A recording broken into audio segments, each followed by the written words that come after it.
Friends, आज की video BEd, BTC, BSTC, JBT और डीएलएड के छात्रों के लिए काफ़ी ज़्यादा इंपॉर्टेंट होने वाली है। जैसा कि आप सबको पता है, बीएड प्राथमिक पात्रता को लेकर के मामला सुप्रीम कोर्ट में चल रहा है, जिसकी सुनवाई 16 नवंबर को कोर्ट में हुई थी और कोर्ट ने अगली डेट जो है वो 24 नवंबर की दी है। तो 24 नवंबर से पहले जो भी अपडेट सुप्रीम कोर्ट से या अदर राज्य से आ रही है, वो सारी मैं समय समय पर आप तक पहुंचा रहा हूं। तो इसी को लेकर के सुप्रीम कोर्ट से आज ऑफिशियल नोटिस जो है वो जारी हुई है, जो कि आपको मैं दिखाने वाला हूं। राहत भरी खबर यह है कि 24 नवंबर को फाइनल सुनवाई होने के पूरे चांसेस जो हैं वो बन गए हैं, जो कि आप आगे भी देखेंगे। तो आप लोग वीडियो में लास्ट तक बने रहिएगा और चैनल पर नया तो चैनल को भी आप लोग सब्सक्राइब जरूर कर लेना। मैं आपको बताने वाला हूं सीटेट की बेस्ट बुक के बारे में, जो कि चक्षु प्रकाशन की है। इसमें 3000 से ज्यादा अध्यायवार महत्वपूर्ण प्रश्न के साथ साथ 4 सॉल्व पेपर आपको प्रोवाइड कराए गए हैं। लेटेस्ट पैटर्न पर आधारित एक्सपर्ट्स की देखरेख में तैयार की गई एक बेहतरीन बुक है, जो कि आपकी सफलता को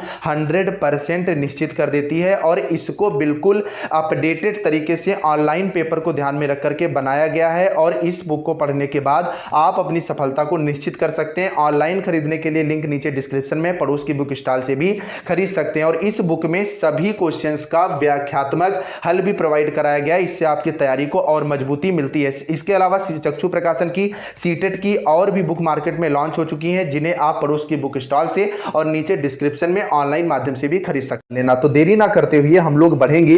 तो अगर आप यहां पर देखेंगे, उसके बाद हम आपको ऑफिशियल नोटिस दिखाएंगे कि सुप्रीम कोर्ट से बड़ी अपडेट, बीएड बीएसटीसी केस की फाइनल सुनवाई जो है वो कोर्ट नंबर 12 में आइटम नंबर 18 पर जस्टिस अनिरुद्ध बोस, जस्टिस बेला एम त्रिवेदी की बेंच में होगी। अच्छी खबर यह निकल करके आ रही है कि जो आपकी पहले बेंच थी, जो आपके पहले जस्टिस थे, वही इस पर दोबारा सुनवाई करेंगे। तो जो भी कमियां रह गई थी 16 नवंबर की सुनवाई में, वो सारी कंप्लीट होंगी और पुरानी सुनवाई जो है वो दोहराई नहीं जाएगी। और अगर 24 नवंबर को पक्ष विपक्ष में बहस होती है तो 100% जो है फाइनल फैसला आने के जो है वो चांसेस बढ़ जाते हैं। आप यहां पर देखेंगे स्पष्ट रूप से आपको एसएलपी जो है वो दिखाई देगी, Devesh Sharma versus union of India, और कोर्ट नंबर 18 दोपहर के बाद ही सुनवाई होगी। अब आप केस डिटेल के बारे में अगर आप यहां पर देखेंगे तो आपको स्पष्ट रूप से दिखाई देगा कि ये केस जो है आपका 31 जनवरी 2022 को जो है वो वेरीफाई हुआ था। 24 नवंबर 2022 को सुनवाई होगी जस्टिस अनिरुद्ध बोस और जस्टिस बेला एम त्रिवेदी के बेंच में, जो कि आपका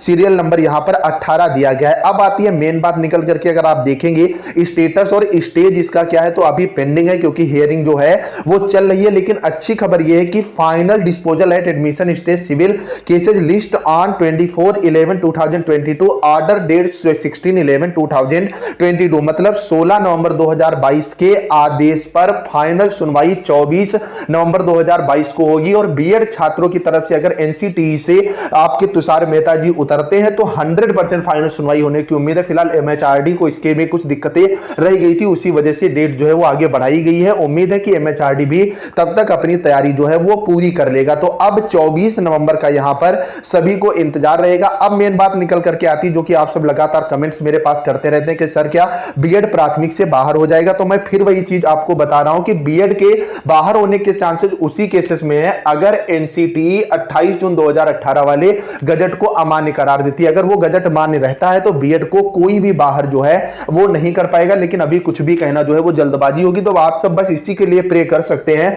कि जो आपकी 24 नवंबर वाली सुनवाई है उसमें एनसीटीई की तरफ से तुषार मेहता जी और एमएचआरडी की तरफ से, क्योंकि ऐश्वर्य भाटी जी जो है वो कोर्ट में आई हुई थी और दोबारा जो है वो कोर्ट में उपस्थित रहे। तो कोर्ट से संबंधित सारी जानकारी समय समय पर आपको पहुंचा रहा हूं। तो आप लोग चैनल को सब्सक्राइब कर लो और सारी जानकारी आपको मिलती भी रहेगी। बाकी आप टेलीग्राम ग्रुप ज्वाइन कर सकते हैं, जिसका लिंक नीचे डिस्क्रिप्शन में दिया हुआ है। वहां पर ये चीजें और भी पहले आपको जो है प्रोवाइड करा दी जाती है। तो चैनल को सब्सक्राइब कर लेना, वीडियो को शेयर जरूर कर देना और कमेंट में जरूर फिर बताइएगा कि आपको क्या लगता है जीत किसकी हो।